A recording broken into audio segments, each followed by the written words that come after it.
Bonjour, comment allez-vous? Aujourd'hui, on va éviter les pas venus à votre centre, si vous générez des rendez-vous pour votre établissement. Le pas venu, c'est considéré comme absent, no show. C'est juste que pas venu, c'est dans Planity. C'est potentiellement intéressant pour vous si vous faites la génération de prospects, par exemple, pour une épilation définitive, où je suis plutôt spécialisé, de l'amincissement, ça a créé lipolyse, les centres sportifs et tout ça. Et comment rentabiliser surtout à chaque créneau vide de votre centre et voilà quoi, pour augmenter les profits tout simplement. Donc, qu'est-ce que c'est un pas venu?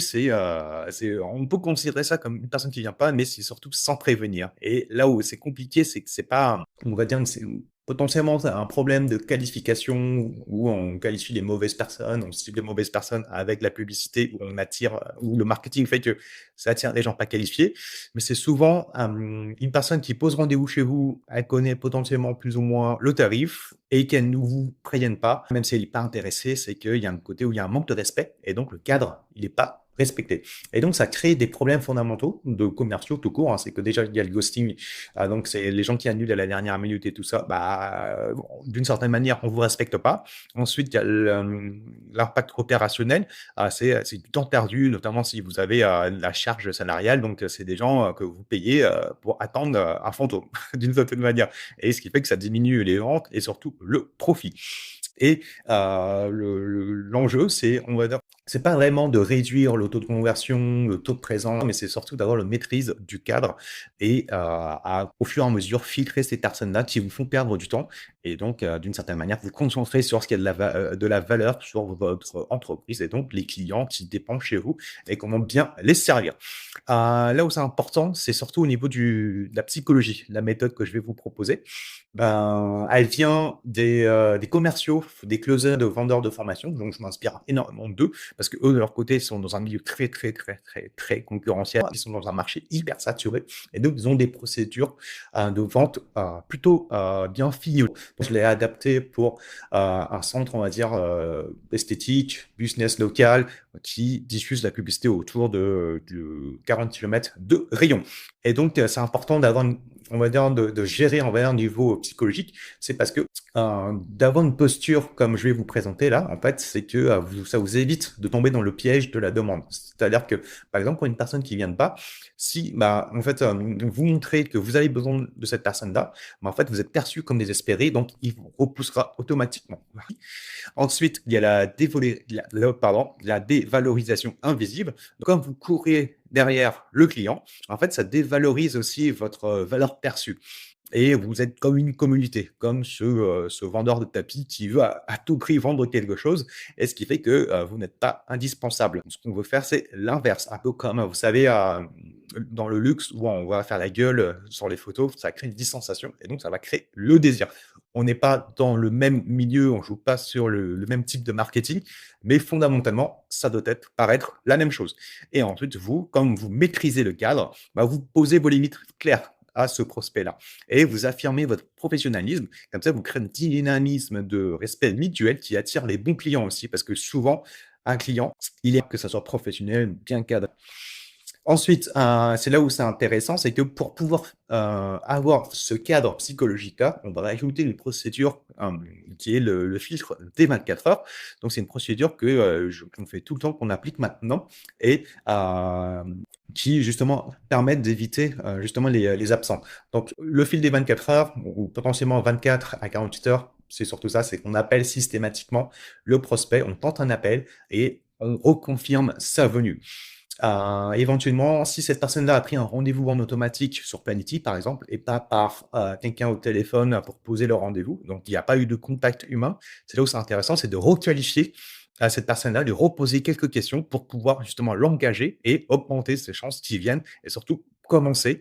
C'est là où moi j'aime bien, c'est que le service client, il commence dès cet appel-là, et ce qui fait que potentiellement, on paraîtra beaucoup plus euh, professionnel que les autres centres, et donc on commence à le servir à ce client-là. Et donc, il aura encore plus envie à venir chez nous. Et ensuite, si la personne, elle n'est pas joignable, on n'arrive pas à la joindre et tout ça, donc toujours tenter 2 fois de la joindre, vous appelez 24 heures à l'avance, ça répond pas, on rappelle le soir, potentiellement le matin même, du jour de rendez-vous pour avoir au moins un contact avec elle, et si elle répond pas, on envoie un SMS à chaque fois. Donc, justement, l'SMS, si ça vous intéresse le script, je vous en dirai plus à la fin de la vidéo comment l'avoir. C'est toute ma procédure que vous pourriez, avoir et l'appliquer directement, chez vous.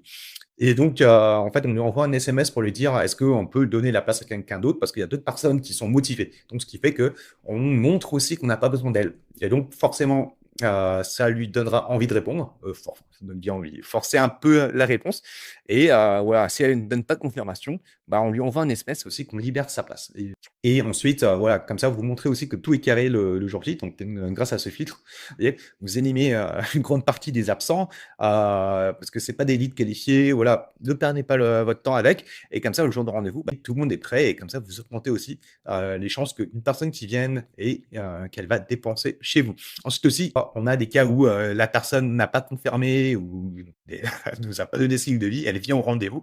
Forcément là aussi, il faut s'adapter et ça dépend des gens. On fait ce qu'on peut pour, servir les gens qui viennent. Et donc ça, cette étape, c'est une base de notre procédure et sans elle, tout va s'effondrer justement après. C'est là où c'est important, c'est parce que, vous devez suivre ça, parce que quand le prospect il est absent, c'est pas un prospect perdu. Là, je pourrais vous en dire un peu plus, sur comment on va récupérer ces prospects-là sur le long terme, mais là où c'est intéressant, qu'il est pas perdu, c'est ça qui est important. Parce que c'est de l'argent, mais sauf que la relation que vous allez créer juste après ce ghosting-là, il doit pas être fait n'importe comment. Donc surtout à ne pas faire. Après ça dépend des centres. Si vous avez pas de procédure et tout, ça pourrait être une bonne chose.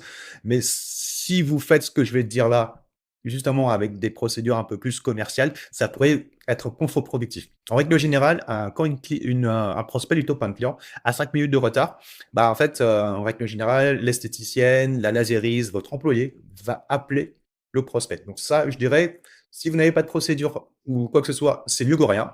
Mais d'une certaine manière, je trouve ça pas efficace. Parce qu'une personne qui vient pas, elle vient pas. Surtout que vous allez aussi créer une certaine forme de culpabilité. Et donc, comme elle se sent coupable de pas être venue chez vous, elle est rachetée le concurrent, tout simplement, pour pas, vous savez, être avec quelqu'un où elle a une mauvaise réputation. C'est assez inconfortable quand même en termes de psychologie de la personne. Donc, d'une certaine manière, si vous l'appelez 5 minutes de retard, potentiellement, peut-être aussi, elle a un souci dans sa venue, elle s'est trompée d'adresse et tout ça. Mais voilà, d'une certaine manière, ça montre aussi un signal de détresse. Voilà, vous montrez aussi que vous êtes en demande et vous, d'une certaine manière, vous accusez la personne. Souvent, c'est le cas, souvent en règle générale, parce que ça fait ça emmerde tout le monde, quoi.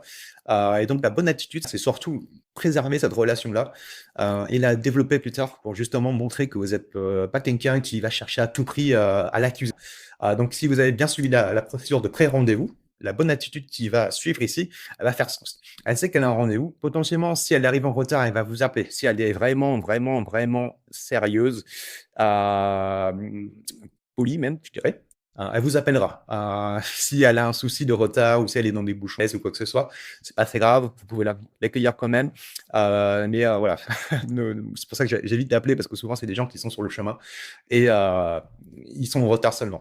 Ensuite, comme ça, vous maintenez aussi une bonne attitude professionnelle pour plus tard. Donc, moi, ce que je fais, c'est que je rappelle le lendemain pour justement être dans une position d'inquiétude. En fait, on lui demande: «Ah, bonjour, madame X, Y, Z. Je vous ai pas vu hier. Est-ce que vous allez bien? Je m'inquiétais.» En fait, on est dans une position où, en fait, on s'inquiète pourquoi la personne n'est pas venue, mais on lui dit, voilà, ça évite de dire: «Bonjour, madame, vous n'étiez pas venue hier. Pourquoi? Qu'est-ce qui s'est passé? Je vous propose un autre rendez-vous.» Vous voyez? Le fait d'appeler de cette manière-là, c'est contre-productif. On la force, ça se trouve, elle voulait pas, elle a changé d'avis, quoi que ce soit, elle a oublié. Mais si on remet une couche, on va dire: «Vous voulez un autre rendez-vous?» En fait, ça va créer de la répulsion, tout simplement. Et donc, on appelle dans un geste plutôt d'attention et pour dire que, ouais, on s'inquiétait, pourquoi elle n'est pas venue? Et donc, qu'est-ce qui se passe après? C'est que si la personne ne se présente pas, comme j'ai dit, ne jetez pas ce contact-là. C'est une personne qui a montré son intérêt, donc elle est toujours qualifiée. Donc, quand vous avez son email et son numéro, ce qui est intéressant, c'est que ces prospects-là, ils ont juste pas besoin de votre solution, de votre prestation, de changer de vie. C'est pas leur priorité. Et ça serait contre-productif de forcer et même d'envoyer des promos. Ça peut marcher, mais d'envoyer une promo sur des personnes qui sont pas intéressées, ça change à rien. Donc, si vous voulez pas nuire à votre image de marque ou d'être perçu comme un rabais, évitez encore de faire une promo de plus pour justement qu'elles viennent.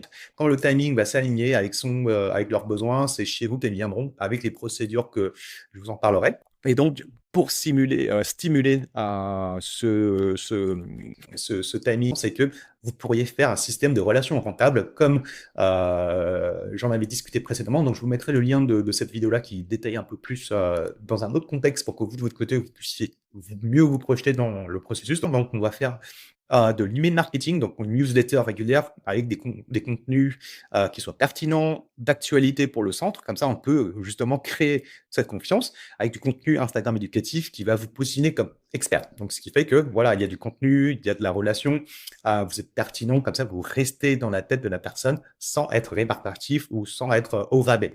Ensuite, les relances régulières. Donc, on va envoyer de temps en temps un SMS une semaine après l'absence, 2 semaines aussi, ainsi de suite. Voilà, il y a toute une procédure pour faire ça. Mais on n'envoie pas un SMS pour demander si la personne veut toujours acheter. On lui envoie un SMS pour créer du lien, créer de la valeur. Donc, on va rediriger souvent sur le contenu Instagram qui va parler d'un son esthétique ou d'un témoignage client, ainsi de suite, pour pouvoir toujours rester pertinent. Et ensuite, quand le timing est là, en fait, la personne, le besoin émerge tout simplement et elle vous recontactera, pardon, pour prendre rendez-vous. Et c'est notamment avec la règle de 7, 11, 14 de Daniel Presley que j'ai défini ce système-là justement pour les business locales. Donc, vous avez le lien de la vidéo en bas de cette vidéo. Donc, étape 3, donc quand justement un prospect ne vient pas au rendez-vous, donc vous avez du temps perdu d'une certaine manière. Donc, vous avez 1 heure environ de temps perdu. Donc, si ce créneau saute, en fait, votre employé, notamment votre esthéticienne, elle reste les bras croisés. Donc, ce qu'elle peut faire maintenant, c'est transformer ça en opportunité de croissance économique. Oui, pour faire plus de chiffres tout simplement. Et donc, faut qu'elle reste proactive. Et ce qui fait que vous allez minimiser votre perte de temps, justement. Donc, il y a 2 façons de rentabiliser ça. C'est donc quand une personne est libre, elle peut préparer l'agenda de demain. Donc, elle, ce qu'elle peut faire, c'est que elle appelle les prospects qui ont rendez-vous le lendemain, tout simplement, pour confirmer leur venue, prendre de l'avance, c'est sécuriser les revenus futurs. Donc, en premier, ça va faire une réduction drastique des absents. Ensuite, il y a une meilleure organisation de la journée et moins de stress pour toute l'équipe. Donc, il y a une personne, voilà, qui fait ça. Ensuite, l'appel de courtoisie magique, de ce que j'aime bien, c'est ça, c'est comme elle est libre, elle est disponible, voilà, c'est super parce que là, elle peut appeler les anciennes clientes pour demander des résultats de leur traitement. Donc, vous pouvez aussi finir avec une question magique pour obtenir des avis Google. Ça, c'est super important parce que ça permet d'avoir des avis et d'être mieux référencé sur Google. Ça aide énormément à d'autres femmes à franchir le pas. Ça pourrait être une question. Il y a plein d'autres questions que vous pourriez demander, que j'ai mis dans la procédure. Et donc, ça, c'est super quand vous avez un avis client. C'est que, comme vous l'engagez publiquement, c'est que elle va donner de l'autorité à votre entreprise. Aussi, vous la fidélisez automatiquement d'une certaine manière parce que pour rester cohérente, il y a moins de chances qu'elle aille ailleurs pour d'autres prestations de soins. Et donc, elle ira toujours chez vous. Elle en parlera aussi à ses amis. Donc là, vous augmentez ces chances-là. Et aussi, comme c'est une cliente, vous devenez son premier choix. Et donc, à chaque fois qu'elle a envie et tout ça, c'est super bien, elle ira chez vous. Et là où nous, on a remarqué, c'est que les anciennes clientes, c'est celles où on a le moins d'absence. C'est quasiment à 0, c'est-à-dire qu'à chaque fois qu'on fait des petites promos, qu'on fait des offres, qu'on fait des portes ouvertes aussi, des journées découvertes, par exemple sur l'épilation définitive pour découvrir, pour tester le laser sur une seule scène, c'est sur les anciennes clientes où on a 0 taux d'absence. Contrairement aux clients qui ne nous connaissent pas ou qui n'ont jamais dépensé chez nous, là, on a un plus gros taux d'absence. Donc, vous, de votre côté, si vous souhaitez implémenter cette stratégie demain pour passer à l'action immédiatement, moi, j'ai préparé un document complet de ce script-là. Donc, c'est un script qui, il y aura le SMS d'aversion à la perte qu'on va envoyer justement aux prospects qui ne vous ont pas répondu, aussi la procédure de pré-rendez-vous des 24 heures à l'avance, étape par étape, le script d'appel inquiétude pour le lendemain pour justement relancer cette personne pour justement le booker un rendez-vous si elle a oublié. Et donc, voilà, la question magique, d'autres questions magiques plutôt, pour obtenir des avis Google. Donc, comment faire? Je vous les inviterai juste à commenter strict en dessous de cette vidéo-là sur LinkedIn. Et ensuite, sinon, si c'est sans YouTube, envoyez-moi juste un message sur LinkedIn ou par email. C'est avec grand plaisir que je vous enverrai ça à la main. Et voilà, je vous souhaite une excellente journée. Si vous avez envie de voir toute la stratégie S2R, donc système de relations rentables, j'ai fait déjà une vidéo précédemment. Donc, vous allez juste la regarder et comme ça vous détaille un petit peu plus la méthode. Du coup, moi, je vous remercie pour votre attention et ciao, ciao!